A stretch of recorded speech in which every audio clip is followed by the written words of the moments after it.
de Lavocast, de Lavocast. Vivemos uma das maiores transformações econômicas, ambientais e tecnológicas da história da humanidade. O planeta está mudando, os sistemas energéticos estão mudando e as regras do jogo empresarial também estão mudando. Nas últimas décadas, a humanidade construiu uma economia baseada em combustíveis fósseis, consumo acelerado e crescimento, muitas vezes desconectado dos limites ambientais da Terra. Hoje, porém, o mundo começa a perceber que desenvolvimento sem sustentabilidade não é progresso, é apenas adiamento de crises. A emergência climática, a pressão por responsabilidade corporativa e a evolução das tecnologias limpas estão redesenhando a economia global. Nesse novo cenário, surgem conceitos que passam a orientar as decisões de governos, investidores e empresas. ESG, governança corporativa, transição energética e justiça climática. Mas essas palavras não são apenas conceitos acadêmicos. Elas representam uma mudança profunda na forma como produzimos energia, fazemos negócio e organizamos a sociedade. Países estão disputando protagonismo na nova economia verde. Investidores internacionais direcionam trilhões de dólares para projetos sustentáveis. Empresas que ignoram critérios ambientais começam a perder valor, mercado e reputação. Nesse contexto, o Brasil ocupa uma posição singular. Somos um dos países com maior potencial de energias renováveis do planeta. Possuímos recursos naturais extraordinários, especialmente no Nordeste brasileiro, onde o sol, o vento e o mar criam condições únicas para a produção de energia limpa. Mas potencial não basta. Para transformar recursos naturais em desenvolvimento sustentável, é necessário segurança jurídica, governança institucional, planejamento estratégico e visão de longo prazo. E é exatamente nesse ponto que o direito, a gestão empresarial e a inovação tecnológica se encontram. No episódio de hoje do De Lavocast, teremos a honra de conversar com uma das vozes mais respeitadas no debate sobre direito energético, ESG e governança ambiental no Brasil, a doutora Fabíola Rocha. Advogada com mais de 3 décadas de atuação, pesquisadora, professora universitária e especialista em direito da energia e governança ambiental. A doutora Fabíola tem contribuído ativamente para o debate jurídico e institucional sobre o futuro das energias renováveis no Brasil. Sua atuação em entidades estratégicas, comissões especializadas e projetos legislativos demonstra que o debate sobre sustentabilidade não se limita ao campo acadêmico. Ele acontece, o debate, também nos espaços onde se constrói as políticas públicas, as regulações e as decisões que moldarão o futuro da economia brasileira. Hoje discutiremos temas que estão no centro das grandes transformações do século XXI. O papel do ESG nas decisões empresariais, a transição energética como oportunidade econômica, o potencial do hidrogênio verde no Brasil, a governança corporativa como instrumento de credibilidade, o risco jurídico de empresas que ignoram a sustentabilidade e o impacto das novas tecnologias, inclusive da inteligência artificial, na gestão ambiental e no compliance regulatório. Como pesquisador na área de desenvolvimento e meio ambiente, educador e também estudioso da inteligência artificial aplicada aos negócios, acredito que estamos entrando em uma nova etapa da civilização econômica. Uma etapa em que crescimento e responsabilidade ambiental precisarão caminhar juntos. Empresas que compreenderem essa mudança poderão liderar a nova economia global. Empresas que ignorarem essa transformação correm o risco de ficar presas ao passado.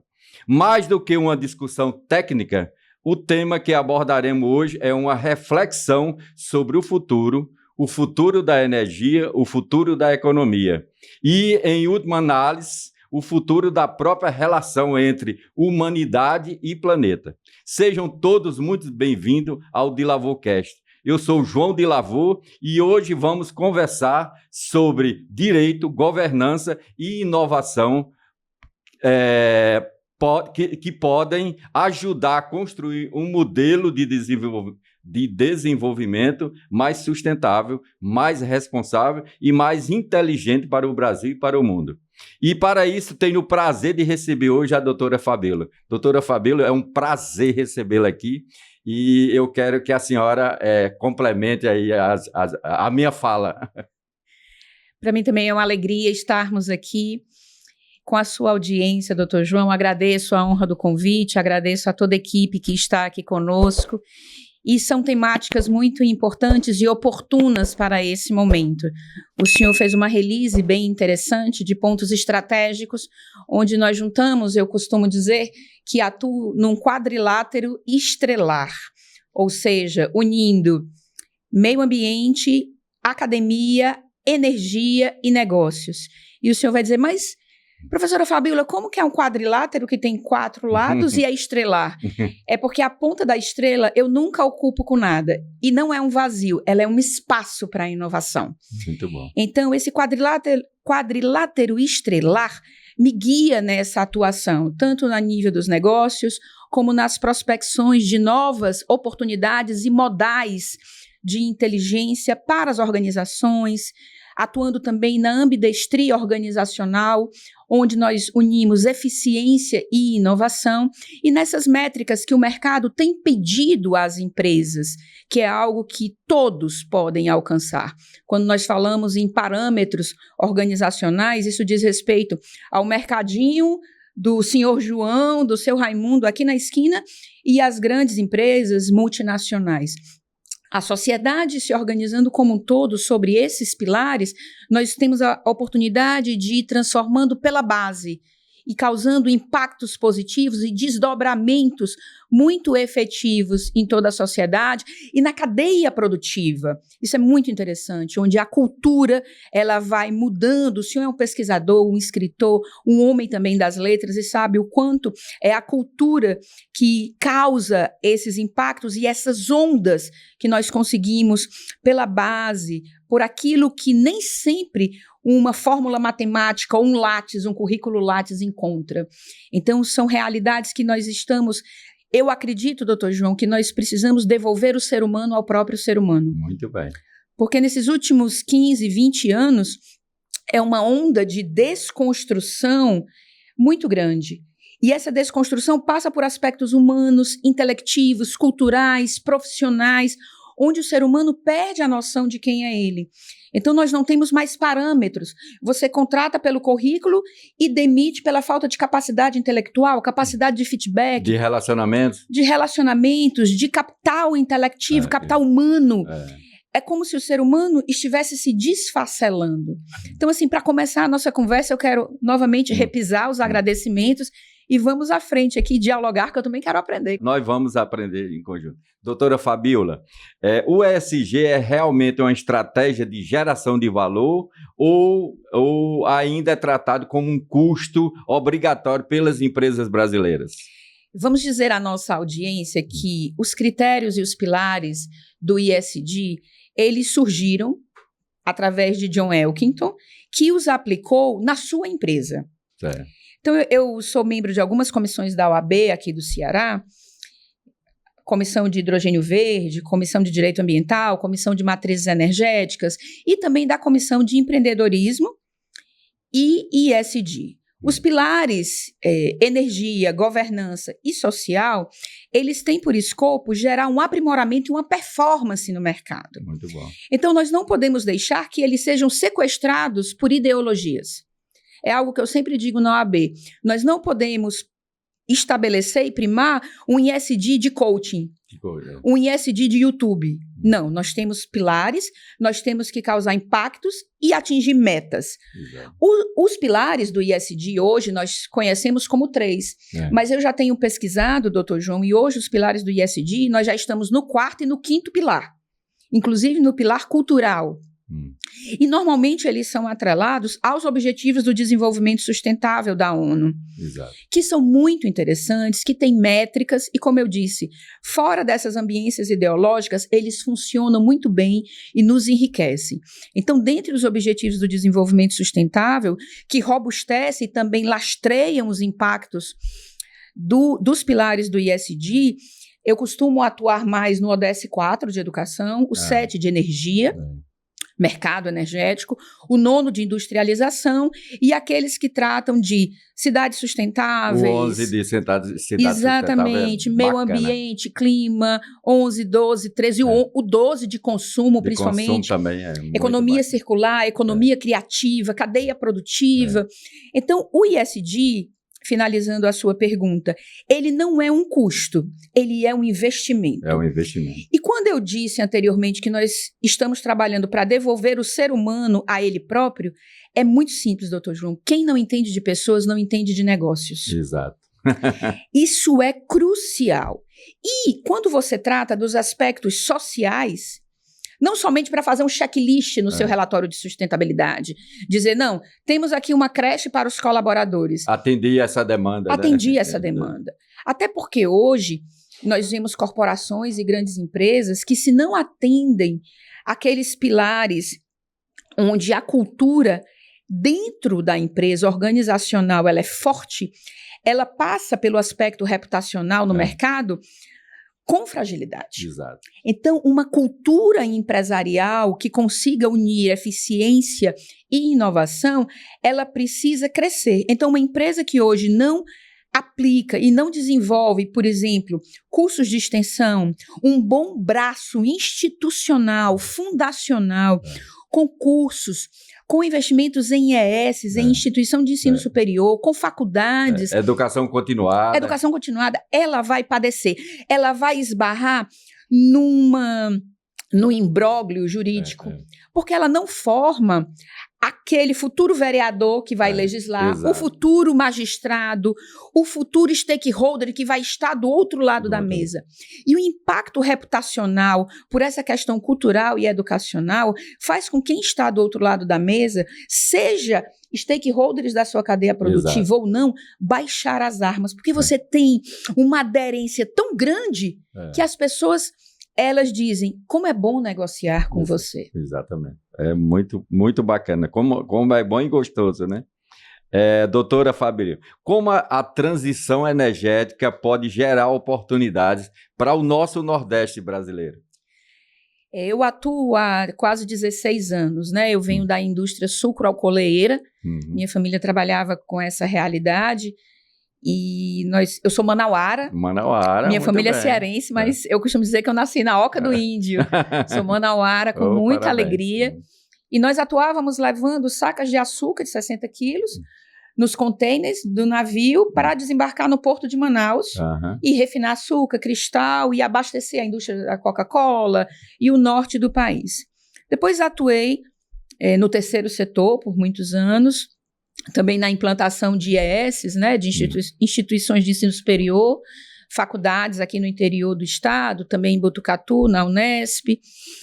E venho, nesses últimos 16 anos, no mercado de direito regulatório e energético. A transição energética, ela é uma temática muito interessante, disruptiva, e que não podemos deixar cair no lugar comum.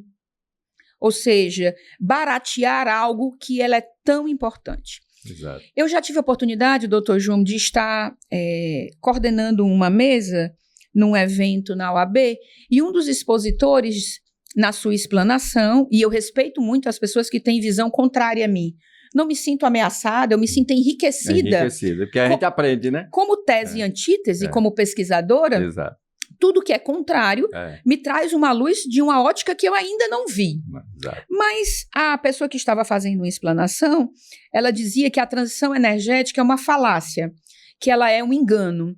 Quando a pessoa retornou à mesa, ainda bem que eu estava com o microfone para não perder meu réu primário. Mas, fecha parêntese, eu agradeci a explanação e sim, alguns pontos interessantes, mas me veio um questionamento da fala que ecoou em mim. Uhum. Nós temos relatórios, inúmeros levantamentos de órgãos da ONU, como o PNUMA, como o IPCC, como os relatórios da Agência Internacional de Energia, a IRENA, a IEA, que relatam que em 20, 30 anos, ou seja, em várias décadas, nós tivemos uma redução brutal de toneladas, milhares de toneladas de emissão de CO2 na atmosfera pelo uso das renováveis. Exato. E foi a pergunta que eu fiz à pessoa que estava fazendo a explanação. Diante desses números e toneladas que foram evitadas, né, de gases de efeito estufa na atmosfera. Se isso não se chama transição energética, que nome você dá a isso? Se não é transição energética, o que é? É o que é. A pessoa está por me responder até hoje. E nós temos esses parâmetros de aperfeiçoamento, sim, há pontos na transição energética que precisam ser melhorados, aperfeiçoados. Nós temos, junto com a transição, aspectos fotovoltaicos, eólicos, nós temos a offshore, nós temos os data centers, né? Exato. Eu venho desde 2018 atuando também em parceria e colaborando com o governo federal na concepção, né, da legislação que ano passado foi aprovada, a legislação das eólicas offshore, desde a concepção do plano das novas licenças, das DIPs, da venda dos espelhos d'água. E nesse governo que entrou, aceitei colaborar também com a comissão do hidrogênio verde lá no Senado Federal. Muito bem. Então, essas relações, elas passam por etapas e nós temos aprimorado. Isso diz respeito também às pesquisas das terras raras. Nós sabemos que o Brasil é de uma extensão territorial muito grande.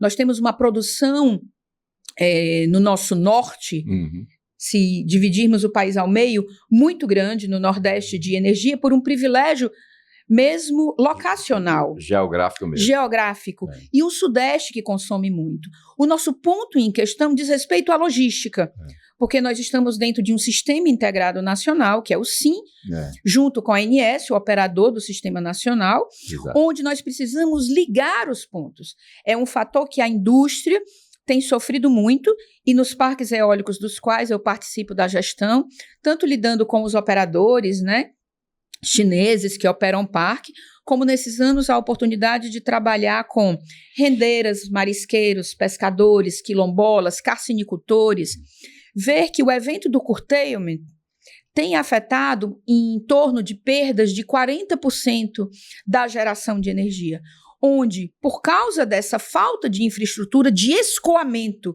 ou seja, o que era uma solução passou a se tornar um problema. Exato. Nós tivemos a notícia essa semana que o Nordeste vai ter a maior taxa de energia, a maior bandeira de energia, como se nós somos o maior produtor de energia do país. É muito contraditório, é muito distópico, porque isso termina no bolso do consumidor. Quem está na ponta da cadeia é a sociedade. Então, a transição energética ela é um benefício. Nós não podemos inverter. Deveria ser um benefício. Ela é um benefício. É um benefício. Por isso que a atuação do setor privado, a atuação do setor público, momentos como este, momentos com a academia, onde nós devemos nos dar as mãos e fortalecer as ações em conjunto para que se tornem efeitos positivos. Para finalizar a colocação, durante esses anos, tive a honra de colaborar, né, e elaborar 2 projetos de lei. Um tramita na Câmara dos Deputados, em Brasília, já passou pela CCJ, outro tramita aqui na Câmara dos Vereadores, a respeito dos licenciamentos ambientais. As equipes multidisciplinares que acompanham os licenciamentos ambientais com previsão legal, olha só, doutor João, como é importante. Elas comportam especialistas, biólogos, topógrafos, geólogos, ambientes florestais, engenheiros florestais, engenheiros civis, Arquitetos. engenheiros agrônomos, ok? Quando o empreendedor dá entrada de um projeto no órgão público, na SEMAS, no órgão ambiental, na SEMA, o órgão, o poder público vai analisar e devolver com as suas condicionantes, ok? E algumas dessas condicionantes são condicionantes jurídicas. Isso não quer dizer que o engenheiro não entenda da legislação, não tenha acesso e conhecimento da legislação jurídica, como que nós, advogados, também não possamos entender e fazer uma leitura de uma curva de nível, ou trazer a valor presente algo que um contador compreende bem mais do que nós, já que nós somos assim meio na linha, alguns, né? Eu me coloco nesse lugar de Ariano Suassuna. Ariano dizia que fazia 6 contas, obtinha 6 resultados diferentes, todos eles errados. Ariano Suassuna dizia assim. Era uma figura. Uma figura maravilhosa que eu tive a honra de conviver, de conhecer, um amor enorme por ele. E pelo seu legado, né? Então, essas realidades, elas impactam dessa forma. E qual foi a ideia? O que eu vi? Uma lacuna, um hiato jurídico e regulatório. O que diz o artigo 133 da Constituição? O advogado é indispensável à justiça. O advogado, cabe a ele emitir pareceres jurídicos. Nós, como advogados, emitimos uma anotação de responsabilidade técnica, uma RT? Não. Nós temos a liberalidade de emitir um documento do CREA? Não. Também não. Então, o engenheiro não emite um parecer jurídico.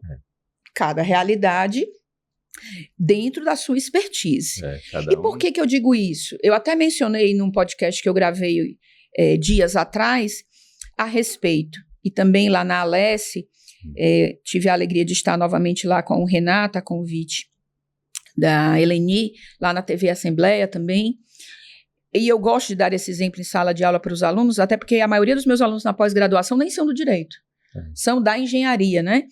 Na pós de hidrogênio verde, pós de direito ambiental e sustentabilidade corporativa, na pós de direitos e negócios societários, a pós de matriz energética, lá na Universidade de Fortaleza, ou o MBA em SD, em Management, né?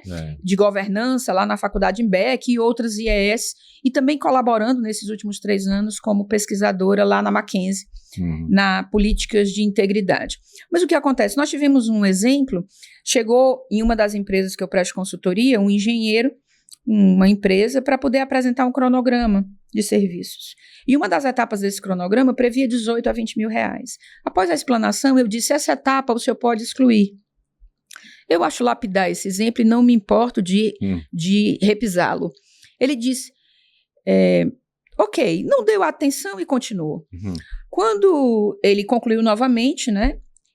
Eu aprendi com o Jô Soares, quando a pessoa respira, você entra na fala dela, né? Jô Soares fazia assim, quando a pessoa respira. Quando ele respirou, eu disse, essa etapa aqui o senhor pode excluir. Por que a doutora quer que eu exclua? Que eu retire essa etapa? Eu digo, não, calma, não sou eu que quero que o senhor exclua. Foi promulgada uma lei há 1 ano e meio que dispensa essa etapa. O conhecimento do advogado especialista da legislação economizou em uma frase 18, 20 mil reais para a empresa.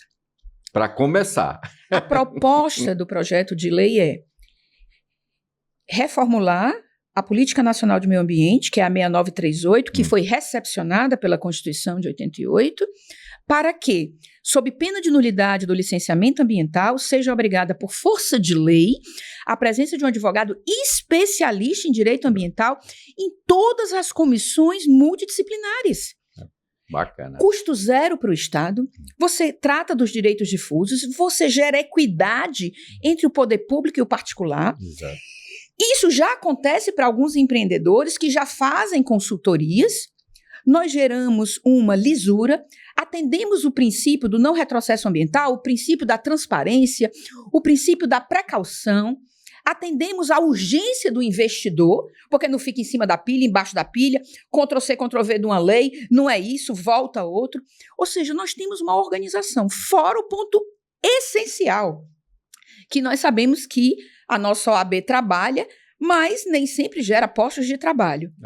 imagine a abertura de postos de trabalho para a advocacia e a elevação e o aprimoramento. Porque quando nós fazemos aquele nosso juramento na OAB, no final do nosso juramento diz assim, que o advogado se compromete pelo aperfeiçoamento das instituições. Eu me sinto socialmente responsável por isso, em devolver à sociedade. Então você abre polos e você nivela, não por baixo, mas você aprimora, você incrementa a educação ambiental. Levanta a régua mesmo. Você levanta a régua de verdade da educação ambiental. Então essa é a proposta do projeto de lei e é isso que a transição energética também está envolvida, desde os aspectos ambientais, porque a matéria-prima são os recursos humanos. Exato. Eu não trabalho com a natureza fora de mim, nós somos a natureza. Nós somos natureza, exatamente. Isso aí é muito bacana, gostei. Professora, o Brasil está preparado juridicamente para liderar o mercado de hidrogênio verde? Como é complexa essa resposta. Eu lhe direi o seguinte. Eu sou favorável, doutor João, e aí estou também aberta a todas as posições contrárias, colocações.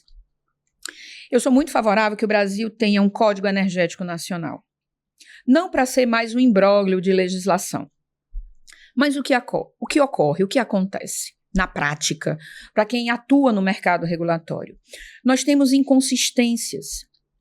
São muitas legislações esparsas. E as agências reguladoras, a ANP, a ANEEL, pelo papel e o perfil, elas vão publicando e lançando ao mercado resoluções normativas, instruções normativas. Mas nós não temos um Código Civil, não temos um Código Penal, não temos um Estatuto do Idoso, não temos um ECA. Por que não o Brasil ter um Código Energético Nacional que orientasse e que deixasse os pilares principais estabelecidos? Quando o investidor chegasse, nós teríamos um caminho a trilhar. Exato. Principalmente para as realidades da engenharia, dos investimentos, porque o investidor quer o quê? Previsibilidade no mercado. Pelo menos isso, né? E é tudo que hoje nós estamos vendo que não temos. Não temos. Principalmente nesse momento geopolítico. Segurança jurídica. Segurança jurídica. Então nós vemos a França e a Alemanha se unirem em investimentos nucleares pela instabilidade europeia. Exato. Giorgia Meloni já sinalizando também. Da Itália. As imposições e conflitos entre Rússia e Ucrânia. E muitas pessoas dizem assim, mas eu não entendo a cabeça do Putin. Eu digo, claro, você precisa ler Alexander Dugin. Exato. Ele é o filósofo, é o mentor, é o guru do Putin. Quem não lê Alexander Dugin não vai entender o Putin. Exato. Então, do mesmo jeito que o Trump tem a doutrina das Américas, né, como prioridade, mas todos eles possuem uma linha de pensamento, assim como Benjamin Netanyahu, como a China também tem. Então, esses elementos vão fazendo com que a transição energética ela se posicione nisso.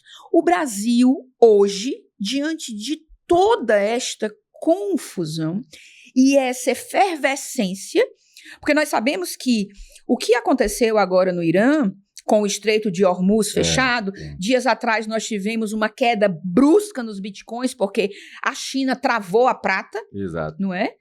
O que acontece? Nós temos elementos onde o que foi decidido não foi decidido aqui. Quem decidiu a atuação da guerra foram os satélites da Starlink.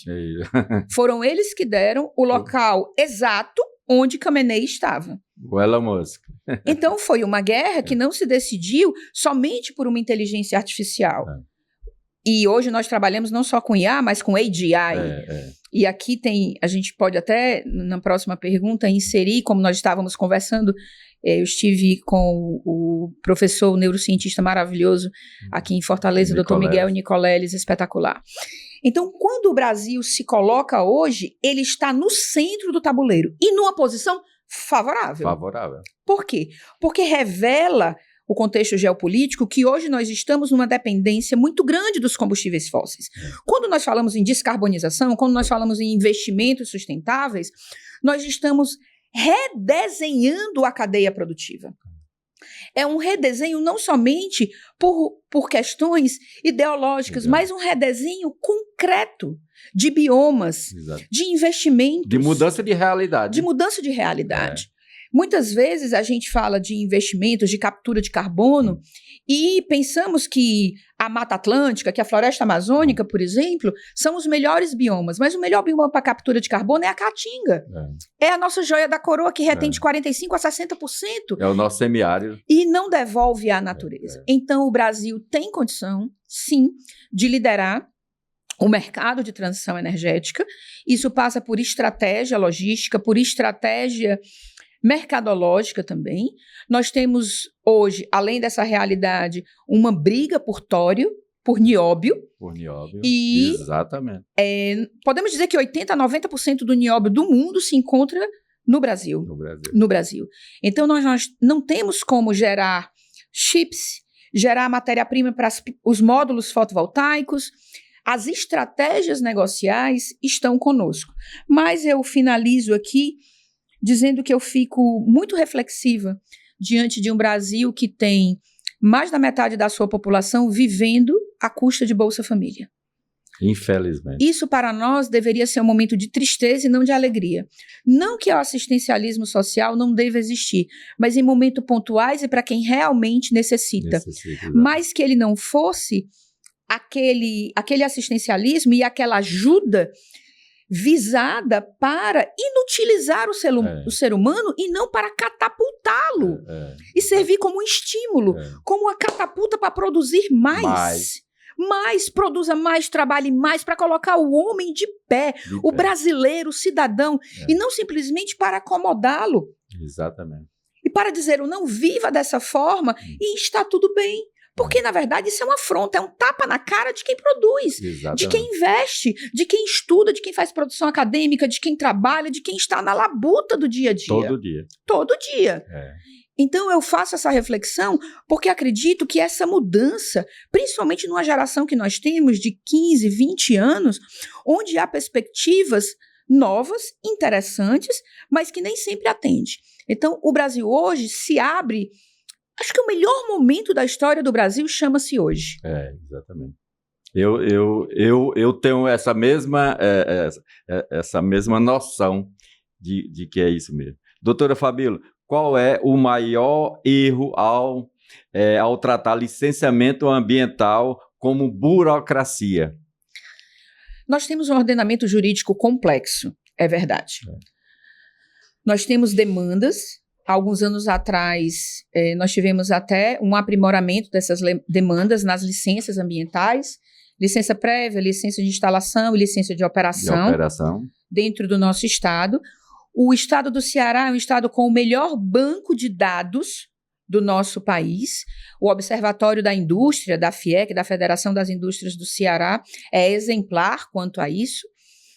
E o nosso banco de dados fornece oportunidades de inteligência, tanto para os projetos onshore como offshore.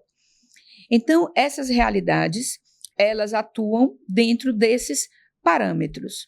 E os obstáculos que nós encontramos devem ser dirimidos por estratégias de negócios e também pelas demandas de regulação.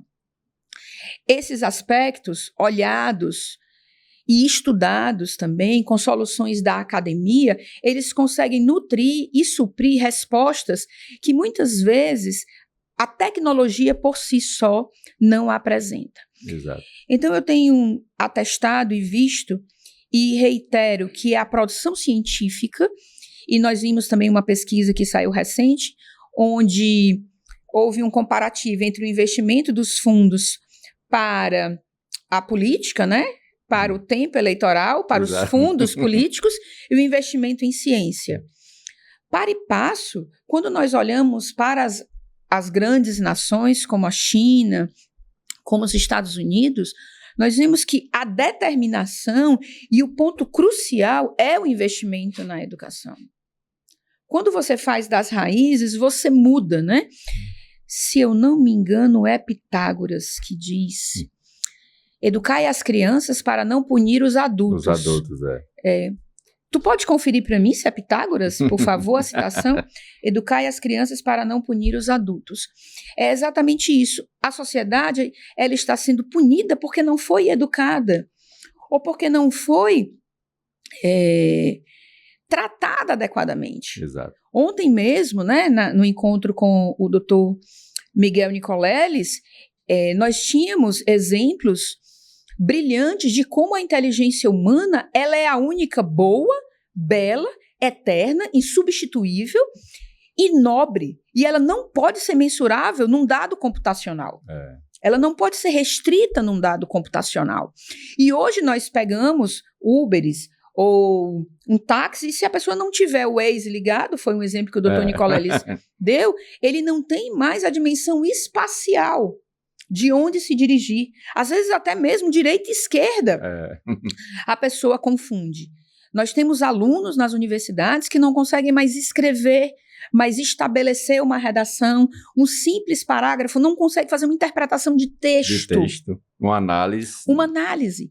Eu não sei se o senhor já passou por isso, a sua audiência. Você manda uma notícia ou um convite no grupo de WhatsApp. Aí você diz o local, o horário, a data, você manda todas as informações. Após o envio, com data, horário, local, a pessoa pergunta, onde vai ser? Qual a hora? A pessoa não lê. Não lê. A capacidade de percepção, de apreensão está comprometida. Nós não paramos mais para reflexionar. E aqui eu me recordo do exemplo muito, muito feliz, eu acredito, que é tanto a realidade, Pitágoras, né? Obrigada, querido. Que é tanto da realidade do ócio produtivo, como também da realidade tratada pelo Dr. Viktor Frankl, na realidade logoterápica, do sentido, do propósito. Ou seja, aquela pausa favorável, aquela janela produtiva. Ou seja, o conceito de riqueza hoje não é somente a conta bancária, mas é você ter tempo. É você ter seus filhos pisando na grama. É você ter espaço para estar com a família. Ter uma vida mais leve. Então, isso vai mudando tudo que nós caracterizamos como alta performance. Estou vendo aqui seu livro, um dos livros de alta performance. Como fazer esse aprimoramento. Exatamente. Então, eu acredito que dentro dessas realidades, desses contextos financeiros também, negociais, mundiais, nacionais, do nosso estado, né?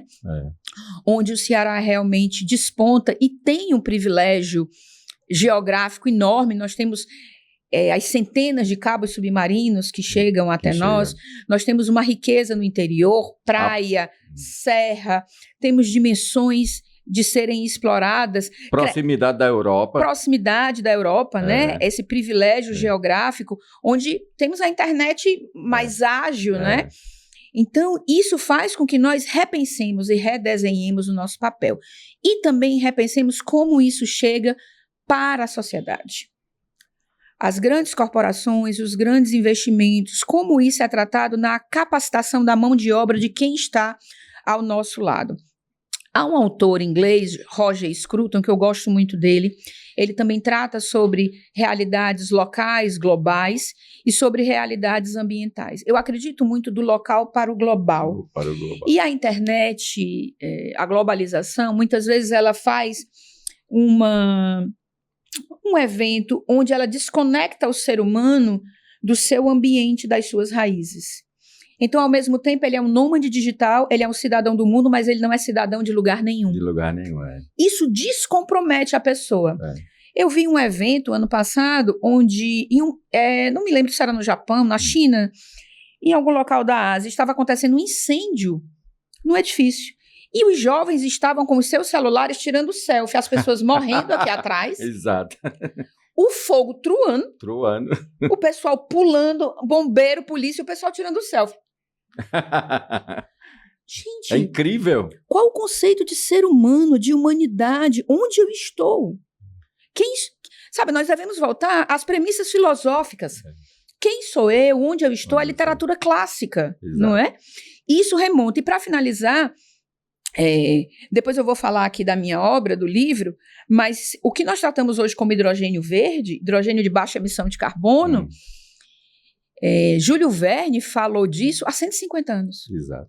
Júlio Verne, na Ilha Misteriosa, é o texto que eu faço a abertura da minha obra, descreve o processo da eletrólise, num diálogo entre o engenheiro Cyrus e o Marujo Pencroff. Exato. Ele descreve o processo da eletrólise, da quebra da molécula do hidrogênio, do oxigênio, onde o Marujo pergunta o que vai mover as locomotivas, o que vai mover as naus, as navegações. E o engenheiro Ciro, Júlio Verne, diz assim, a água, a quebra da molécula, o processo disso vai gerar um poder calorífico, uma energia nunca pensada. E aí o Marujo pergunta, mas água? Água para aquecer água? E ele diz, sim, a água é o carvão do futuro. Exatamente. E o Marujo diz assim, pois eu quero presenciar isso. E eu, como pesquisadora, me coloco também nessa realidade, onde nós vemos a importância do reuso da água. Nós estamos num período de inverno no nosso Ceará. Como que a prefeitura de Fortaleza, como a prefeitura dos municípios cearenses, como os nossos condomínios, como as nossas cidades estão reaproveitando e guardando essa água. Essa água, exatamente. Então, assim, é uma premissa. Porque falar é muito interessante quando eu vejo alguns artistas, alguns blogueiros defendendo a natureza, mas viajam confortavelmente nos seus jatinhos. Entendeu? Então, nós temos, sim, eu não quero fugir do ponto nevrálgico, criterioso, que termina naquela cláusula contratual. As populações precisam ser atendidas, entendeu? Exato. Por exemplo, se eu chego para o seu Francisco, lá em Porfírio Sampaio, eu digo, seu Francisco, crie gado. Ele diz, doutora, não se cria. Plante, ele, doutora, não nasce. Mas se eu der um pé de placa fotovoltaica, pode ser que ele consiga se estabelecer e ter uma segurança. Mas qual vai ser o contrato do retorno daquele uso, da cessão daquele aerogerador na terra do seu Francisco, entendeu? Nós precisamos regular com ética. Com certeza. Com desejo de que todos ganhem. A transição energética, cadê a câmera? Eu vou olhar bem para a câmera, deixa eu me ver aqui. Vem aqui. A transição energética, ela precisa ser uma operação de ganha-ganha. Todos ganham. Eu sei que há elementos de commodities, eu sei que nós estamos em etapas, eu sei que o Porto do Pecém com o Porto de Roterdã, nós estamos realmente delineando um novo mercado. Porto do Pecém, Porfírio Sampaio, Pentecoste, São Gonçalo do Amarante, é o novo Vale do Silício. Mas a transição energética, ela tem potencialidade e ela é um cenário onde todos ganham. Então, esses critérios precisam ser desvendados e todos nós termos vantagem e ganho eficaz para a sociedade. Muito bom. É isso mesmo.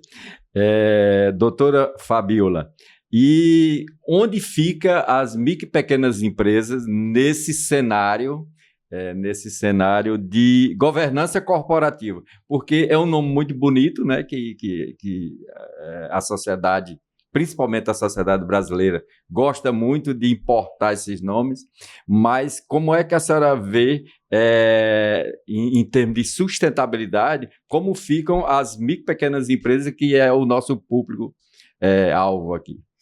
Vamos aqui para um almoço do feijão com arroz, um prato executivo. A primeira governança corporativa não faça confusão patrimonial. Exatamente. Não misture CPF com CNPJ. Isso é o básico, basilar. Não misture o seu dinheiro com o da empresa.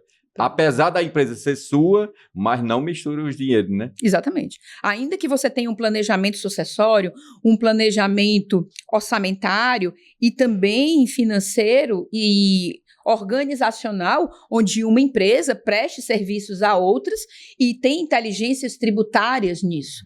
Mas a base é essa. Então, as micro e pequenas empresas, elas entram no cenário da governança prioritariamente nisso, com aquele acesso onde organizações como o SENAC, como o SESI, esse atendimento, o SEBRAE, de financiamento e de educação financeira. Exatamente. Educação financeira desde as crianças. Educação financeira que tem que ser apreendida no jardim da infância. No ensino básico mesmo. No ensino básico. O ensino ambiental, porque nós temos crianças que nunca viram uma vaca, que acham que o leite da vaca vem da caixa do supermercado. Que não sabem a cadeia produtiva, que leem algo nos livros ou nos seus iPads hoje, dentro das salas de aula, mas que não tocam as realidades. Então, eu acredito que o simples sempre funciona. E é interessante, doutor João, porque a humanidade, ela chega em pontos e ela é feita de elipses, ela é um pouco helicoidal, ela dá voltas, mas ela retorna São ciclos ao seu também. ponto. Ciclos, né? A humanidade passa por realidades genesínicas. Ela volta para a sua gênese, para aquilo que é seminal. Exato. Sempre isso acontece na história da humanidade. Se você for fazer uma leitura, independente da ótica, né? Nós podemos fazer uma leitura da história da humanidade pelo viés bélico, pelo viés energético, pelo viés da moda, pelo viés do agro, da alimentação, da indústria. Mas essas realidades, elas atendem. Então, o microempreendedor, o pequeno empreendedor, é aquele que move, muitas vezes, a economia do país. É aquele que está com o seu carrinho de pipoca, de sanduíche. São os pratinhos da nossa beira-mar que fazem tanto sucesso, né? Exatamente. Este é o microempreendedor. E aqui, no cenário energético, eu faço um recorte, porque nós temos uma legislação do estado do Ceará chamada Renda do Sol, e que ela precisa ser aprimorada para que esses benefícios, que a geração, que a distribuição de módulos fotovoltaicos, elas sejam adequadas. Ah, doutora Fabíola, mas o problema exatamente é o excesso de energia hoje. Eu tive realmente parques eólicos onde os aerogeradores foram desligados, um verdadeiro lockdown energético. Eu cheguei para fazer visita num parque, eu gosto muito de fazer, eu gosto de chão de fábrica. Eu sou advogada de chão de fábrica. Muito bom. E fui fazer uma visita nos aerogeradores, tenho EPIs, gosto muito de olhar. Por que aquela tampa não está ali do aerogerador? O que é que essa peça está fazendo aqui? No final da visita, fui conversar com o gerente de OIM e com o diretor do parque, e ele relatando, não, doutora, porque 15 horas? Porque assim, os aerogeradores 15 horas, eu digo, por gentileza, o que é 15 horas? Ele, não, nós recebemos uma portaria aqui da ONS, os aerogeradores estão desligados e estão funcionando a partir das 15 horas. Eu disse, como? Na época que aconteceu o apagão, isso não tinha sido dado publicidade ainda. Foi numa visita ao parque que eu tomei conhecimento. Foi uma quinta-feira, na segunda eu estava em Brasília. Ou seja, parques eólicos dos primeiros PPAs do Proinfra, com 20 anos em funcionamento, 24 horas por dia. Desliga o disjuntor. E a população sendo penalizada. Com tarifas altas.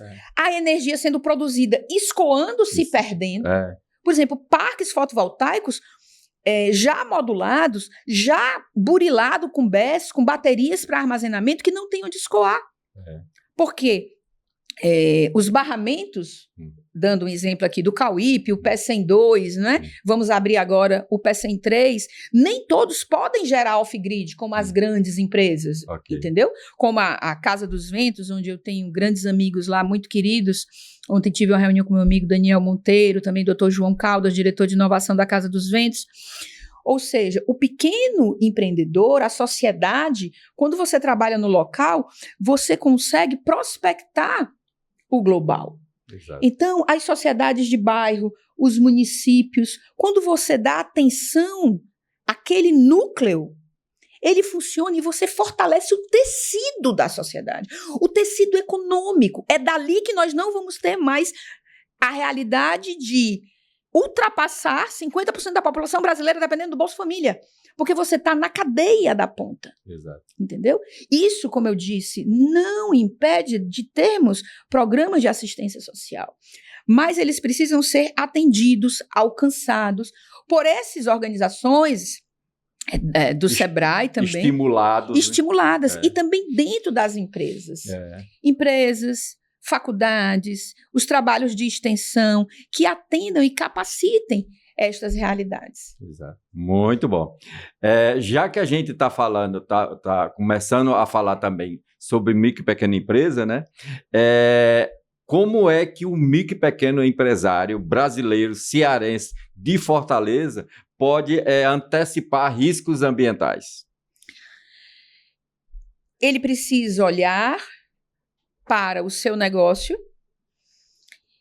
e olhar para o que está ao seu entorno. Eu modelei uma forma educacional, um método educacional que concilia os generalistas e os especialistas. O que hoje nós vemos? Pessoas que entendem de tudo rasamente. Ou pessoas que verticalizam assuntos e entram num fosso. E perdem a noção do que está ao seu redor. Exato. Do mesmo jeito que nós mencionamos, doutor João, que às vezes as pessoas olham e não veem, estão com o texto na frente, mas não leem. Não leem. Nós precisamos treinar novamente o nosso olhar. Eu faço consultoria em algumas empresas e quando eu vejo os dados e faço um PET scan, né? Um raio-x na empresa. Qual é a sua maior dor de cabeça? Me entrega a sua receita do Rivotril. O que é que hoje lhe dá a maior dor de cabeça? É no financeiro? É no RH? É nas suas matrículas de imóveis? É nas no tributário, né? É no tributário, entendeu? Inteligências de negócio. Você, por exemplo, nós tivemos um acontecimento que foi assim. Nós sabemos que os nossos municípios crescem, né? E nós temos uma área urbana e uma área rural. Exato. Quem está no rural paga ITR. Quem está no urbano paga IPTU. Olha o que aconteceu. Um investidor colocou um CNPJ dentro de uma fazenda, ok? Abriu uma empresa, um contrato social dentro da fazenda e pagava ITR.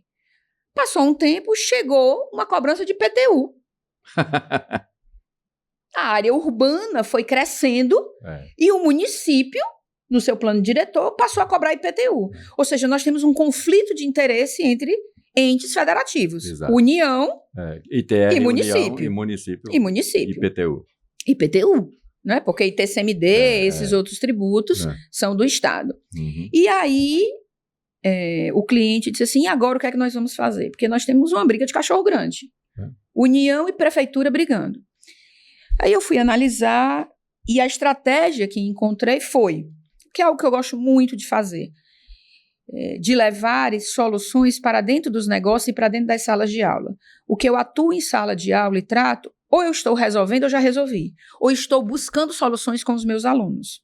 A solução do curtailment, por exemplo, da curva do pato, como nós tratamos na engenharia, está nos meus alunos da engenharia, está naqueles pesquisadores.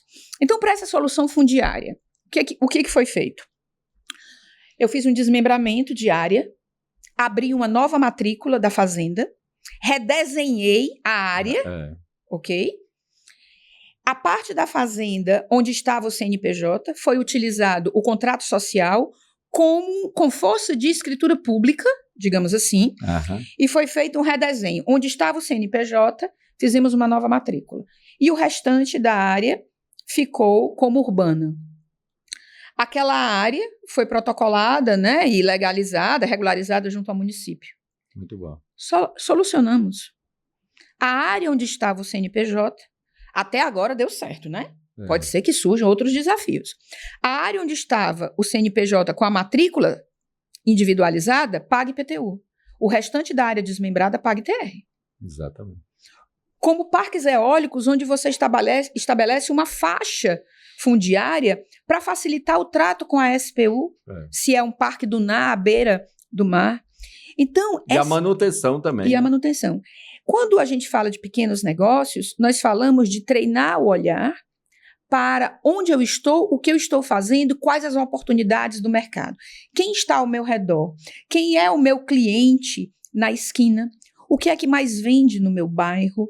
Eu preciso olhar aqui com um olhar local e ir planejando, prospectando, para poder implantar as métricas do ISD e para poder evitar riscos climáticos. Exato. Vai ser uma associação de bairros que vai impedir que o esgotamento da esquina do meu negócio transborde e entre para o meu negócio. Exato. Onde nós temos bairros em Fortaleza que toda vez que chove é uma loucura e a água chega ao joelho.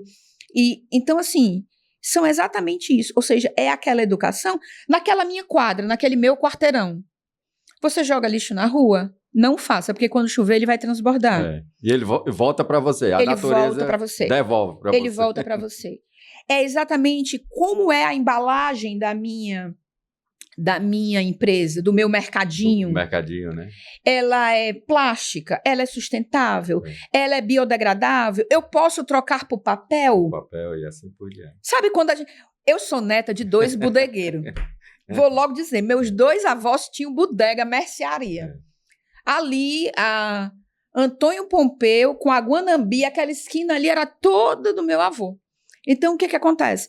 Quando a gente enrolava os produtos no jornal, nos papéis crafts, não é verdade? Então, veja o cíclico, olha a humanidade voltando para aquele começo que nós falamos. Hoje, o mais interessante são os produtos manufaturados, feitos à mão, são os que têm mais valor. Porque hoje, quando você faz um atendimento, uma ligação, você não quer ser atendido por um robô, por um chatbot. Você pergunta, por favor, alguém humano do outro lado da linha? Exatamente. E aqui eu vou dar uma dica aos microempreendedores. O futuro do trabalho é humano, não é robótico. Quem não entende de pessoas não entende de negócios. Entender de negócios é entender do seu cliente, do seu colaborador. Estude o ser humano. Ai, professora, mas é importante ter um sistema? É importante ter um sistema. Isso é para organização, para organizar aquilo que nós temos, mas não para gerar uma dependência. Mande na máquina, não deixe que a máquina mande em você. Exatamente. Muito Olhe bom. para ela e diga, eu que controlo você. Então, trabalhe com o humano, trabalhe com valores, trabalhe com a delicadeza, conheça os seus clientes pelo nome. Exato. Faça programas de fidelidade, fidelize o seu cliente, faça promoções e entenda qual é o produto que mais sai, faça parcerias. Se o produto que mais sai é esse sabão em pó, então vamos ver quem é o meu fornecedor. Faça parceria com os grandes. Com os grandes, exatamente. Entendeu? Ou seja, crie um ambiente de negócio favorável, onde você possa crescer mesmo sendo pequeno. Ser pequeno não é desprezível, ser pequeno é inteligente. Exato. Entenda? Ser pequeno é uma estratégia de negócio. E é bom ser micro e pequeno. Mas eu digo isso não para nivelar por baixo, mas como estratégia de negócio. Não quer dizer que você não possa receber o teto daquilo que está previsto tributariamente ou contabilmente. Exato. Mas é muito positivo e o pequeno, ele é aquilo que pulveriza e incrementa os bairros. E nós temos visto muitos, eu vi uma entrevista de um empreendedor, um advogado, que ele é uma referência, é um case de referência. Ele saiu da Faria Lima e montou o seu escritório em Bauru. Não é? Eu morei ali em Santa Cruz do Rio Pardo uns anos também, fica vizinho a Bauru, ia muito lá, e transformou o seu escritório numa indústria, um galpão de negócios. Sim, nós temos tráfego pago, isso é importante, mas a ponta do cliente tem que ser tratado olho no olho. Eu li uma reportagem semana passada e também vi um comentário na CNN, uma entrevista maravilhosa, onde os grandes bancos, principalmente as linhas de clientes VIPs, né, na cadeia, têm voltado a reabrir lojas físicas, porque os investidores têm sentido falta do contato físico, da assistência e o suporte. Então, assim, se as grandes corporações, se os grandes investidores sentem falta, que dirá o pequeno que precisa de suporte? Quem investir no pequeno sempre sairá com sucesso, sempre será exitoso. Muito bom. Doutora Fabíola, o nosso papo está muito bom e eu pediria agora para a senhora que trouxe seu livro aí, faça a sua explanação, nos ensine aí o que é que tem de novidade no seu livro e aí nós já vamos afunilando aí para o final, mas temos muita coisa aí. Aproveite aí e, por favor, nos diga o que é que você escreveu de muito bom aí. Vamos lá. A minha pesquisa em Direito Constitucional, ela tem como área de concentração as relações privadas e patrimoniais. A linha de pesquisa voltada para os negócios. Eu acredito muito no uso dos recursos naturais de maneira coerente, correta, sustentável. Eu acredito em negócios que sejam viáveis, sustentáveis e escaláveis, com prospecção de escalabilidade, onde você possa ter uma capilaridade de atender áreas que conversem entre si. Então, eu desenvolvo essas pesquisas também na industrialização, também em tokenização. Atualmente, estou envolta no projeto de Smart Cities, com vieses também de inteligência artificial. Que é um projeto muito bacana, humanizada, né? muito bacana. Estou escrevendo uma obra literária. Não posso dar detalhes porque há algumas coisas de confidencialidades por ética, né? Muito bem.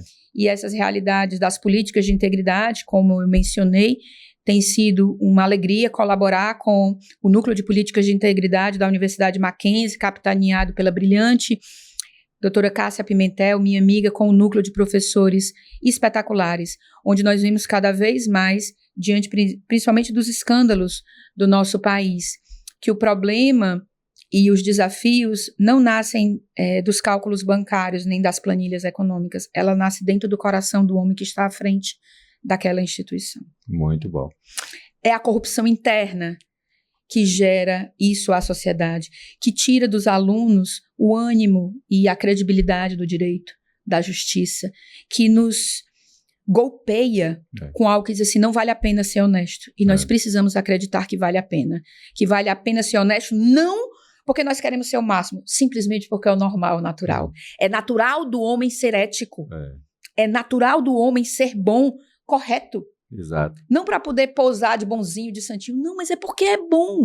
É assim que você tem paz, quando você pousa a sua cabeça no travesseiro.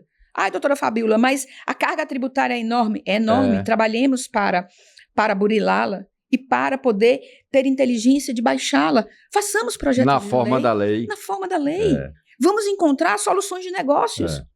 Entendeu? Ah, eu preciso fazer um planejamento sucessório. Faça. Faça integralização de imóveis das suas empresas, abra uma patrimonial. Faça holding. Faça holding, faça um planejamento sucessório. Exato. Integre, sabe? Há possibilidades, pague um ITBI na incorporação. Tivemos uma legislação recente agora do município de Fortaleza, não obstante as decisões do STF a respeito da incorporação com o excesso do capital do sócio, né?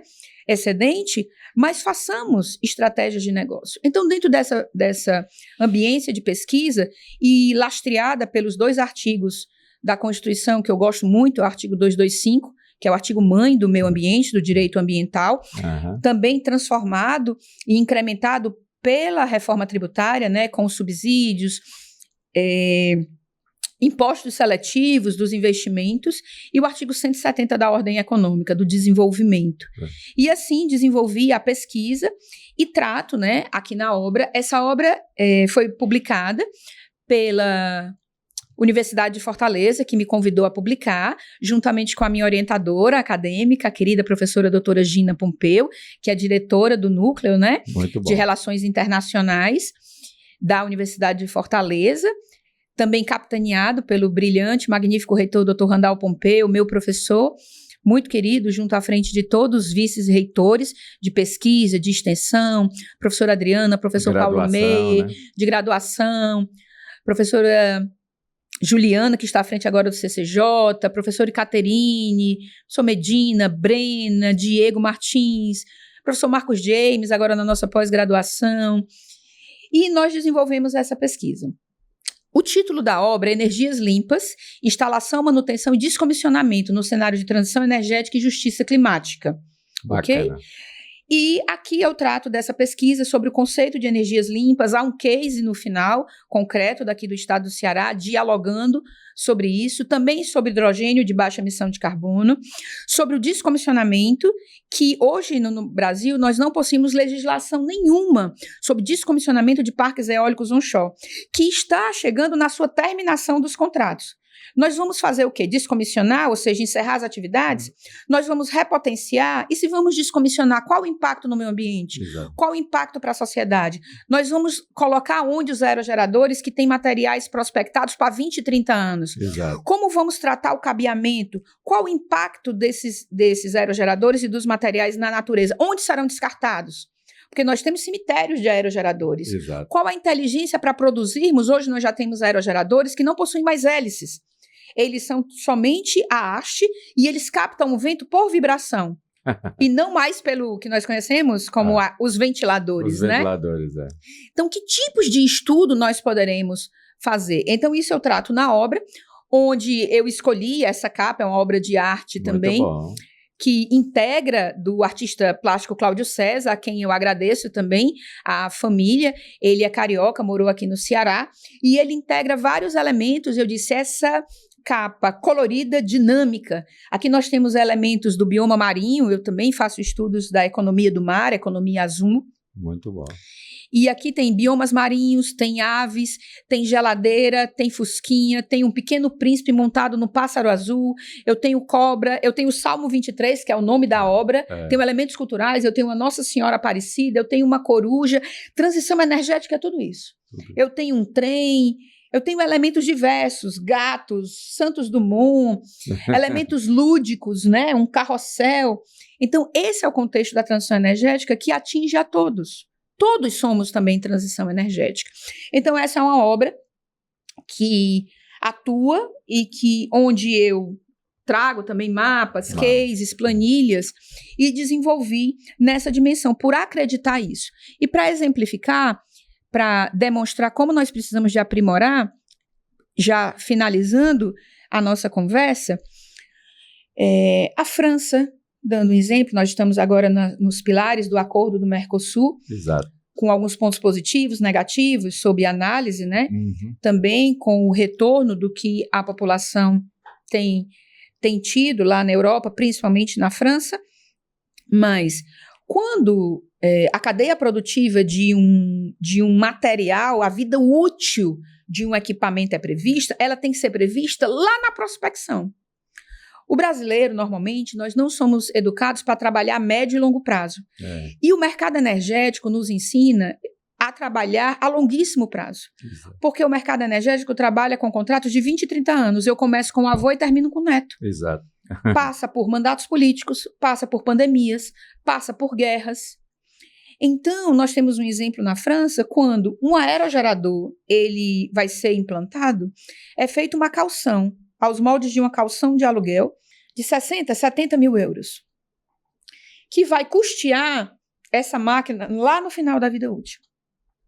E o Brasil só possui um documento da EPE, da Empresa de Pesquisa Energética, de 2021, a respeito disso. E nós só temos possibilidades de tratar de descomissionamento na ótica da doutrina de plataformas de petróleo que possam ser descomissionadas para futuramente, quem sabe, serem utilizadas nas eólicas offshore.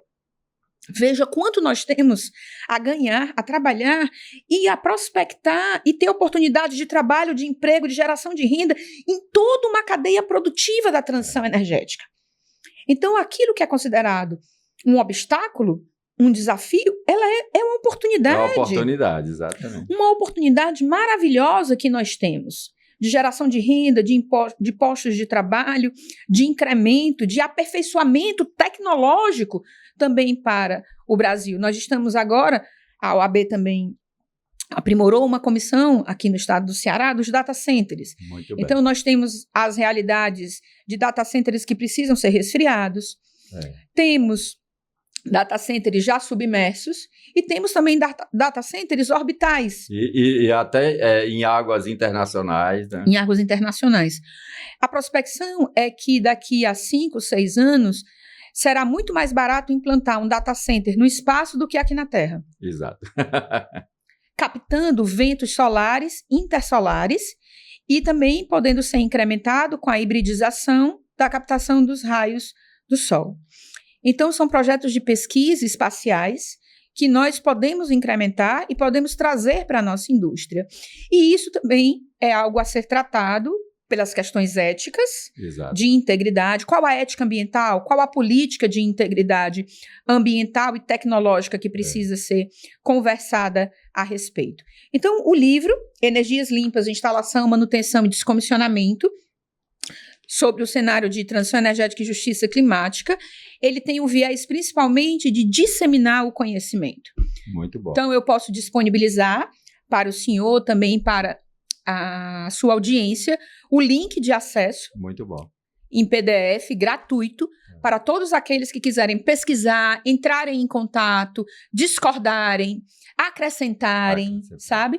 E trazerem inovações para as novas publicações. O conhecimento científico, ele é aquilo que transforma, primeiramente, tudo que nós fazemos, atuamos. Porque mais importante do que aquilo que o ser humano faz, é aquilo que o ser humano é. Exatamente. E o capital intelectual, as capacidades intelectivas do ser humano, ela ultrapassa muito tudo aquilo que ele produz. Nós vimos agora a cientista, né, tratando sobre essa maravilha da descoberta, né, da ciência, de colocar as pessoas em cadeiras de rodas de pé.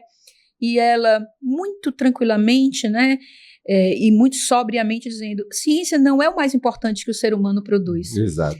E devolver ao ser humano a beleza de produzir o ser, de estarmos em contato com as pessoas, de respeitarmos e apreendermos uns dos outros e baixarmos as guardas numa competição tão desenfreada, de sermos generosos, lógico, nós precisamos administrar informações, temos estratégias, não somos inocentes nem bobinhos, mas por que não compartilhar algo positivo? Por que não ser generoso, entendeu? Por que não termos premissas onde possamos viver dentro do ambiência dos nossos condomínios, das nossas escolas, faculdades, empresas, enriquecidos por todos. Não há ninguém tão pobre que não tenha nada para dar. Exato.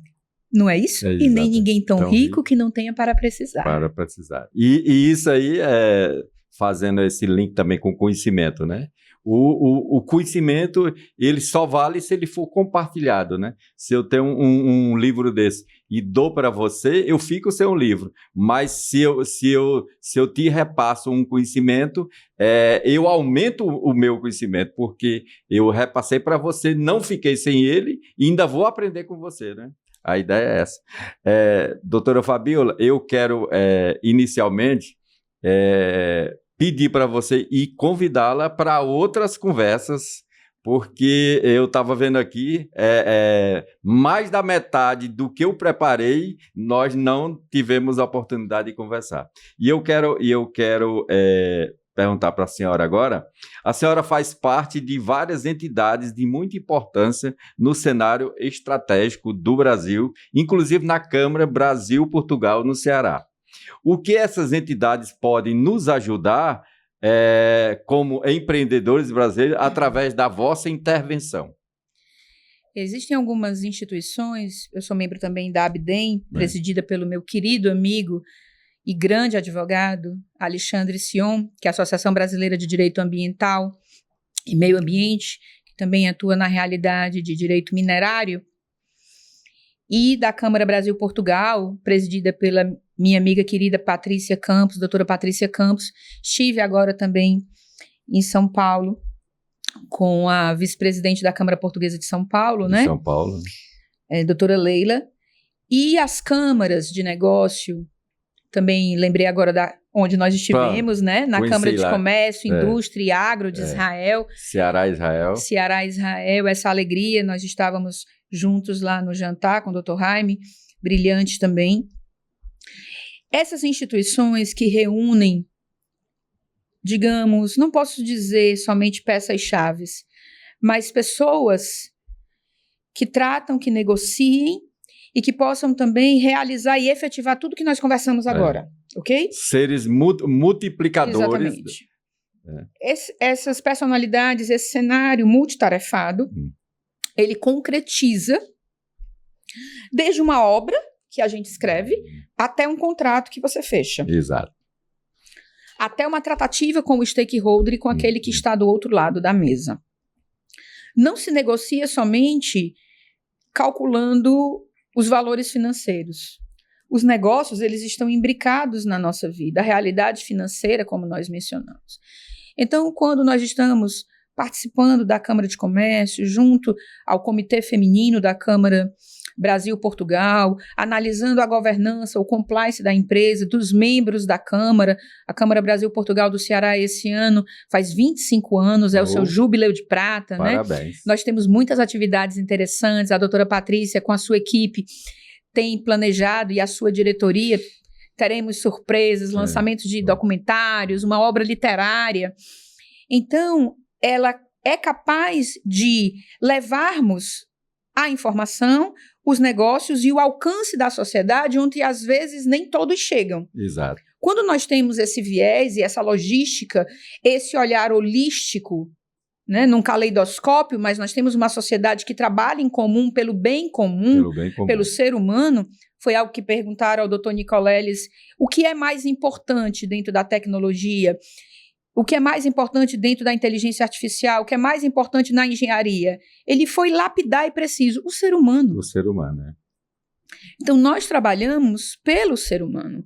E o ponto principal de estar nessas realidades é exatamente esse. Ou seja, o que a humanidade ganha com aquilo que nós podemos deixar de legado. De legado. O que nós podemos deixar de legado? O que os seus livros causam de legado? O que a atuação, desde aquele que opera a câmera, que opera as máquinas, aquele que atua com os transportes, que tem os seus fornecedores, que sabe quanto a linha viária no país rodoviária é difícil, quanto nós deixamos de aproveitar das hidrovias no nosso país. Nós temos uma BR do Mar, uma lei tratando sobre isso, da BR do Mar. Quanto nós deixamos de desenvolver na economia do mar, no nosso litoral. Então, quais essas realidades, né? Temos alguns avanços, principalmente no Sudeste, de pontos onde se faz o trajeto com o deslocamento, e também a Prefeitura de São Paulo tem trabalhado muito com isso, em biometano. Eu estive na SP Verde, na Precop, ano passado, lá em São Paulo, a convite da minha amiga Angela Gandra. Estive nos laboratórios da USP, do IPT, dos institutos tecnológicos, e a grande frota de São Paulo já trabalha, já atua e circula com mobilidade a biometano. Como tem esses trechos, principalmente no interior de São Paulo, né? Estou fazendo referência porque nosso amigo está aqui e ele atua nessa área. Nessa área de transporte. E, em respeito a ele, lembrando aqui, o que é que acontece? Você já faz o abastecimento todo do seu transporte com postos elétricos, entendeu? E aí a gente tem que regular, mas é a eletricidade que vem de onde, qual o meio ambiente, qual o impacto, para nós termos uma cadeia produtiva que é difícil dizer esse nome, mas limpa o máximo possível, sem praticar greenwashing, aquela maquiagem verde, né? Eu já vi cases de parques eólicos que não tinha energia, e ligaram o aerogerador no diesel. Entendeu? Não tem nem sentido, né? Não tem sentido. Então, nós também temos que trabalhar sobre as SBNs, quais as soluções baseadas na natureza, qual a inteligência da natureza para trazer. Então, quando o senhor me pergunta o que a atuação está nesses organismos, né, nas comissões da OAB, trabalhando junto aos governos, ao poder público atua, é exatamente isso. É tudo que nós conversamos até aqui. É o que ecoa da responsabilidade social de cada um como cidadão. Sem proselitismo, mas com vontade realmente de dar certo e com compromisso.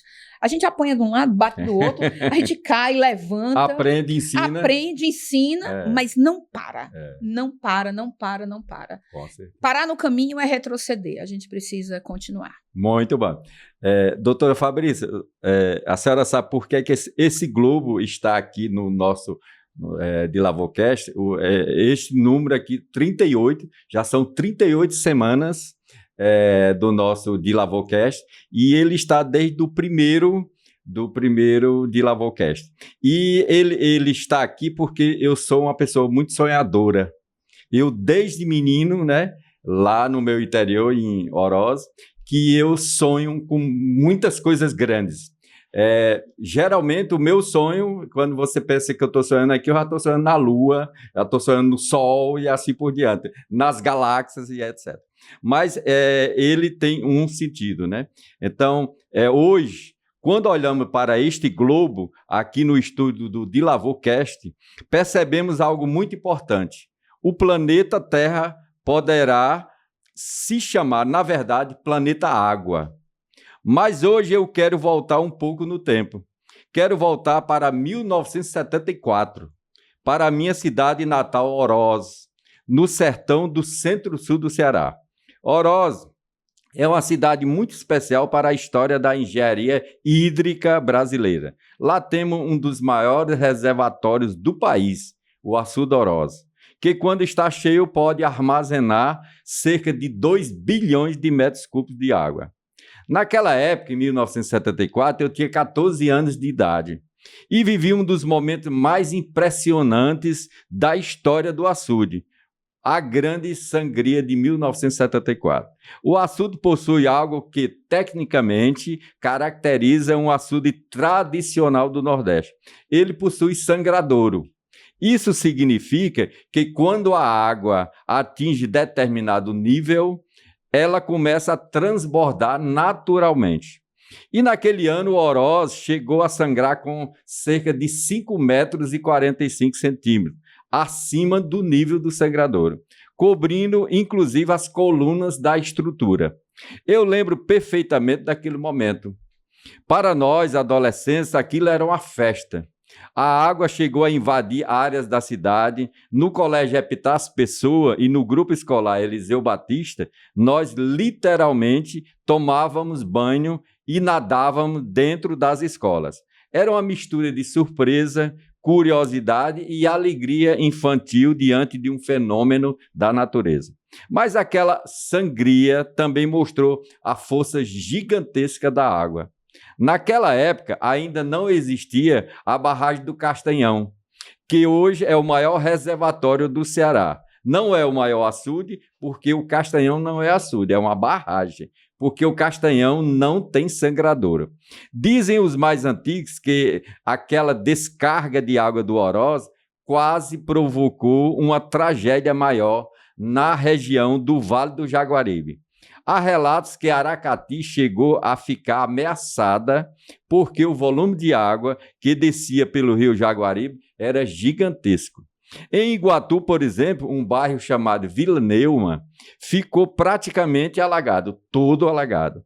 Para nós, crianças e adolescentes, não parecia, tudo parecia aventura.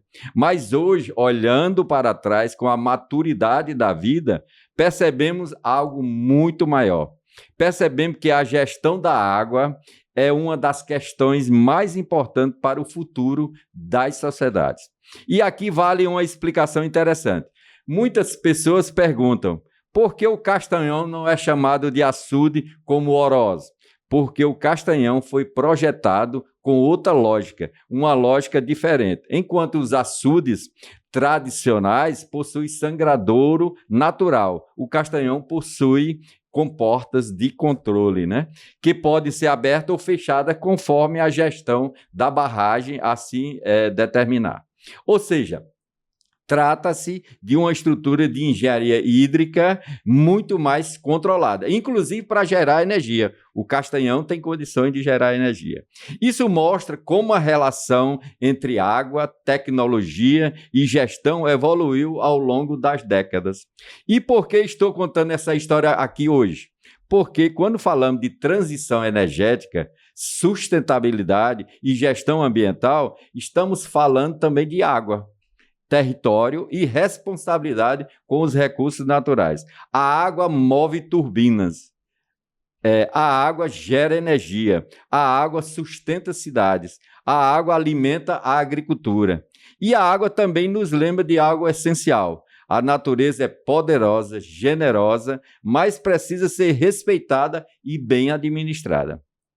Talvez aquele menino de 14 anos que tomava banho nas águas da sangria do Oroz não imaginasse que um dia estaria aqui, décadas depois, discutindo sustentabilidade, governança ambiental e futuro energético do planeta. Mas a vida é assim. Às vezes, as grandes reflexões do futuro começam com memórias simples da infância no sertão. E é exatamente sobre o futuro da energia, da sustentabilidade, da governança ambiental que vamos conversar e que estamos conversando com a nossa convidada especial, doutora Fabíola Rocha. Doutora Fabíola, quero agora deixar para a senhora os microfones do DiLavoCast número 38, para que a senhora possa nos presentear ainda mais com indicações de livro, já tem o seu livro, né? Mais indicação de filmes, de artigos científicos ou não, de publicações, de vídeos, né? E suas redes sociais também, e que a senhora se sinta muito à vontade para fazer suas considerações finais. E antes disso, eu quero lhe presentear com o nosso mimo do DeLavoCast, que é a nossa caneca do DeLavoCast, especialmente para a senhora. Então, pode ficar à vontade para fazer suas considerações. Doutor João, muito obrigada pela delicadeza. É uma honra estar aqui com o senhor, também receber o presente e compartilhar desse momento. É um privilégio o ser humano estar diante de outro ser humano. Se nós descobríssemos isso, e nós precisamos redescobrir, nós passaríamos menos tempo diante dos nossos smartphones. A janela infinita não está diante de uma máquina, está diante de outro ser humano. E aqui, além dos meus agradecimentos, sim, fiquem à vontade para poder acessar as minhas redes sociais, Fabiola Rocha, no Instagram, no LinkedIn, no Twitter, e compartilhar desses momentos. Vou dar um exemplo, um case, e vou fazer a indicação de um filme. Muito bom. Existe um projeto na África, no Malawi, onde, diante de uma situação muito delicada e sofrida da comunidade, foi feita uma pesquisa e um projeto de um parque fotovoltaico, ou seja, um parque solar. O estudo solarimétrico, né, da torre solarimétrica, né, da incidência solar, da radiação, ele prevê uma determinada altura para o topo da placa fotovoltaica, né, o track da placa fotovoltaica. Acontece que essa comunidade ela é muito carente. O que foi feito? Os módulos escolhidos não são bifaciais, ou seja, eles não captam energia frente e verso. Eles são monofaciais, eles captam a energia somente aqui. As placas fotovoltaicas foram instaladas e implantadas com uma altura maior do que o normal. E o que foi feito? Embaixo de todo o parque fotovoltaico, a comunidade local planta. Bacana, né? E a comunidade local foi treinada, capacitada, não somente para plantar, para colher, mas para fazer a manutenção dos módulos fotovoltaicos. E aqui eu indico que todos assistam, procurem, e aqueles que gostam, né? Assistam o filme O Menino que Descobriu o Vento. Eu assisti, muito bacana. Que é baseado numa história verídica e ver como a inteligência humana é capaz de encontrar soluções nas realidades mais difíceis, ok? Me lembro também de outro filme agora, do C.S. Lewis, tem disponível no YouTube, que é o Terra das Sombras. É a biografia, a história real de um grande professor de Oxford, um filósofo, um acadêmico espetacular, que é Lewis, e que tem várias obras dele que eu gosto muito, principalmente Cartas ao Diabo Aprendiz. É muito interessante. Ele tem obras extremamente disruptivas. Ele é autor do Crônicas de Nárnia, né? Na verdade, são 7 livros, o Crônicas de Nárnia, né? Já tem alguns filmes publicados. Eu indico também os filmes do Crônicas de Nárnia. Mas o filme Terra das Sombras fala de como aconteceu a mudança pessoal na vida dele, através de relações. Um homem altamente acadêmico, preparado, onde a vida dele estava toda aqui na ambiência intelectiva. E como as relações, eu não posso dar spoiler do filme, mas foi as relações com uma criança e com uma mulher que impactaram e mudaram completamente a vida de C.S. Lewis. Então eu indico esses filmes. Crônicas de Nárnia, que tem mais de um atualmente, né? O próximo que está prospectado para ser distribuído é o Cadeira de Prata, dentro da realidade do livro, né? Que é muito interessante, do Lewis. Crônicas de Nárnia, o Terra das Sombras, que está no YouTube, gratuito, pode acessar. E O Menino que Descobriu o Vento. O Vento. O Menino que Descobriu o Vento, que também está nas plataformas de stream. Quanto às obras, o Crônicas de Nárnia eu acho muito interessante. As obras do Roger Scruton, não é verdade? Tem um livro que eu até publiquei um artigo recentemente no jornal, que é Desenvolvimento como Liberdade, do Amartya Sen, do economista. Também do Dominique Mellet, sobre ética. É um ótimo... Eu tenho até que desenvolver, aprimorar melhor um curso de extensão que eu estou planejando fazer. Ele é o maior especialista em direito societário que nós temos no mundo. Muito bom. E é um religioso, né? Ele é um sacerdote da Igreja Católica e ele é o maior compreendedor e divulgador, pesquisador da ética na ambiência das empresas. Então, ele se compromete, ele entende, ele escreve, ele divulga, e também ética ambiental. Também é tratado nisso. E as obras acadêmicas diversas que podem ser encontradas, principalmente na realidade ambiental, como essa minha, que eu vou deixar o link, através das publicações e daquilo que a Universidade de Fortaleza, a Unifor, também realiza. Então, eu acredito que seja essas oportunidades que nós vamos recebendo e transbordando, que gera esse ciclo virtuoso para a sociedade, para cada um de nós. E que o crescimento aconteça de um modo belo, bom, bonito, crível, entendeu? Entre os seres humanos. Eu reitero os meus agradecimentos ao convite, a honra estar diante deste globo, porque quando nós pensamos em algo circular, tudo que é circular nos envolve de uma maneira diferente, né? As realidades poligonais. Por isso que eu comecei falando de um quadrilátero estrelar. Estrelar, né? Porque eu também gosto de manter as minhas raízes na Terra, mas o meu olhar voltado para o céu. Por isso nós falamos de data centers orbitais.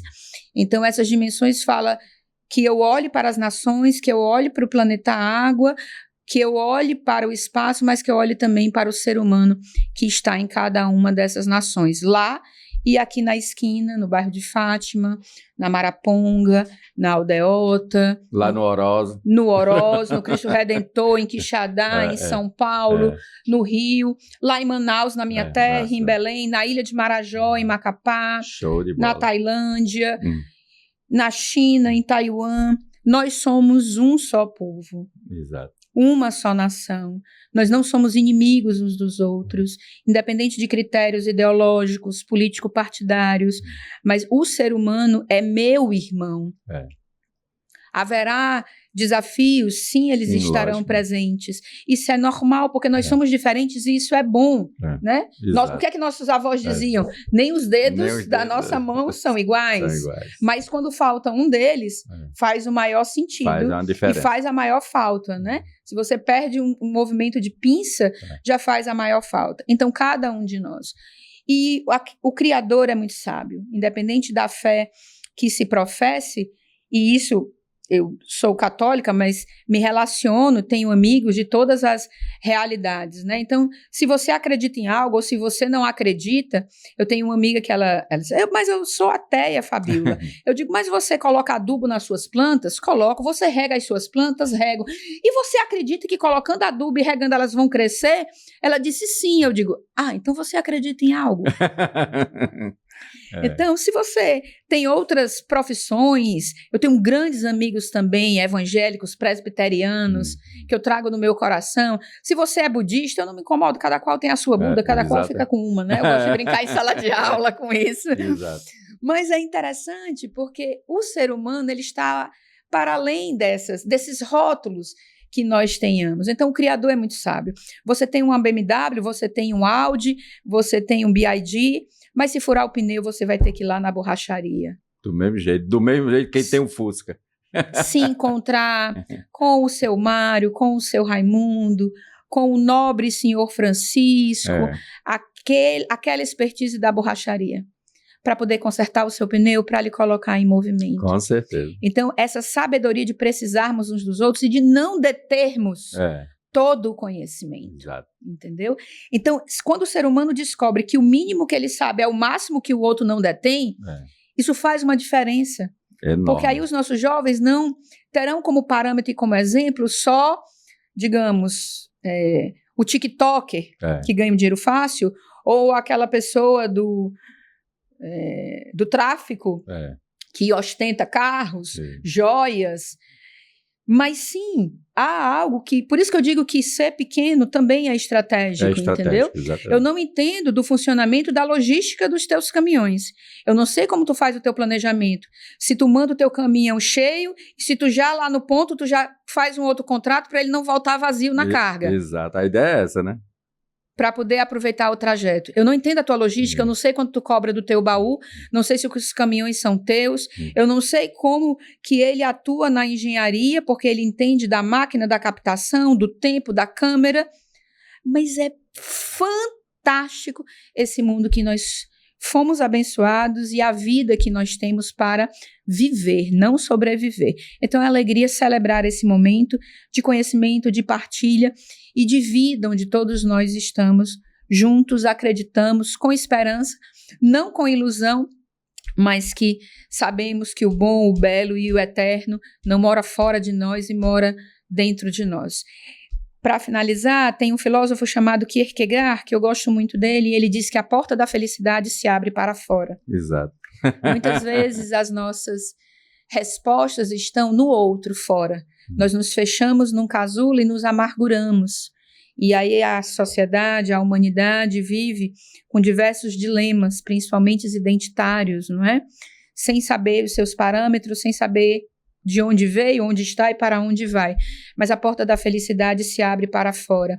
O ser humano é exodal. Quando eu me dou, quando eu olho quem está ao meu redor, quando eu vou ao centro de tratamento de câncer, quando eu visito um abrigo, quando eu visito uma creche, uma prisão, quando eu visito um centro penitenciário, eu vejo isso acontecer, que é algo que nós também na comunidade católica Shalom trabalhamos, né, com menores infratores, com albergados.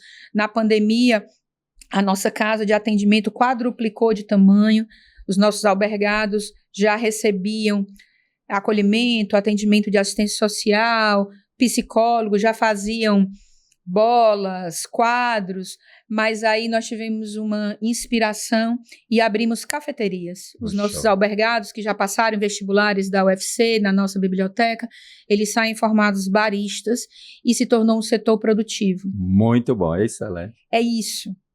A economia criativa. A inteligência artificial, ela replica o que o ser humano cria, mas ela não faz do zero. Só o ser humano é capaz de criar. Eu quero convidar você para participar disso conosco. Vamos criar juntos um futuro melhor, um presente melhor, um amanhã melhor, porque 2030 foi ontem, 2050 é amanhã. Podem contar comigo. Muito bem, perfeito. Gratidão, professora Fabiola Rocha. Ao longo deste episódio do DiLavoCast, nós navegamos por temas que estão no centro das grandes transformações do nosso tempo. Falamos de energia, governança, sustentabilidade, direito, tecnologia e responsabilidade ambiental. Mas, acima de tudo, falamos de futuro.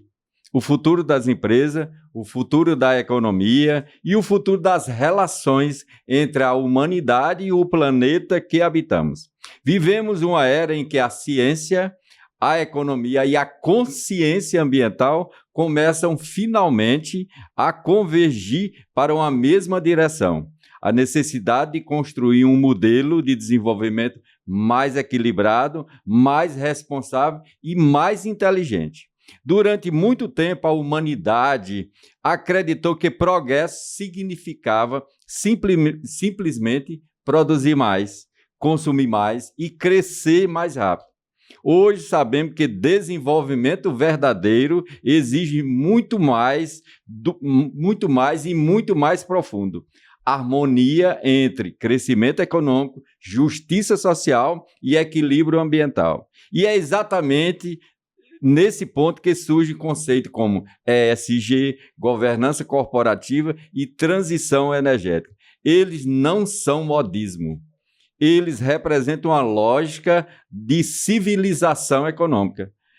Empresas que compreenderem essa transformação terão a oportunidade de liderar a economia no século XXI. Empresas que ignorarem essa mudança correm o risco de ficar presas ao modelo do passado. O Brasil possui uma oportunidade histórica. Somos um país com uma das matrizes energéticas mais limpas do mundo, com imenso potencial de energia solar, eólica e hidrogênio verde. Temos território, recursos naturais e capacidade técnica para nos tornar protagonista da economia sustentável global. Mas potencial por si só não constrói futuro. É preciso visão estratégica, segurança jurídica, inovação tecnológica e responsabilidade ambiental. E foi exatamente sobre esses assuntos e esses caminhos que conversamos hoje com a doutora Fabíola Rocha, que trouxe para este diálogo uma contribuição valiosa a partir de sua experiência no direito ambiental, na governança corporativa e no debate sobre políticas públicas ligadas à energia e à sustentabilidade. Este episódio nos lembra de algo fundamental. O futuro não será construído apenas por governos ou apenas por empresas. Ele será construído por redes de conhecimento, cooperação e responsabilidade coletiva. Juristas, contadores, empresários, pesquisadores, gestores públicos e cidadãos precisam participar desse processo, porque sustentabilidade não é apenas uma agenda ambiental. Você, micro e pequeno empresário, você também faz parte desse complexo. Ela é uma agenda civilizatória, a agenda ambiental. Ela define como produzimos energia, como utilizamos recursos naturais e como deixaremos este planeta para as próximas gerações. Talvez o maior desafio do nosso tempo seja exatamente este: aprender a crescer sem destruir, aprender a prosperar sem esgotar e aprender a inovar sem esquecer que somos parte da natureza. Nós somos natureza. Se conseguirmos fazer isso, não estaremos apenas construindo empresas mais responsáveis ou economias mais eficientes. Estaremos construindo uma nova forma de viver no planeta Terra. Muito obrigado a todos que nos acompanharam neste episódio, o episódio 038. São 38 semanas consecutivas que estamos com você, produzindo conteúdo para você e para a gente mudar. Eu quero mudar pelo menos o meu mundo, né? Se cada um mudar o seu mundo, esse mundo será bem melhor. Continue refletindo, continue estudando, inovando e contribuindo para um mundo mais justo, mais sustentável e mais inteligente. Até o próximo episódio. De Lavocast.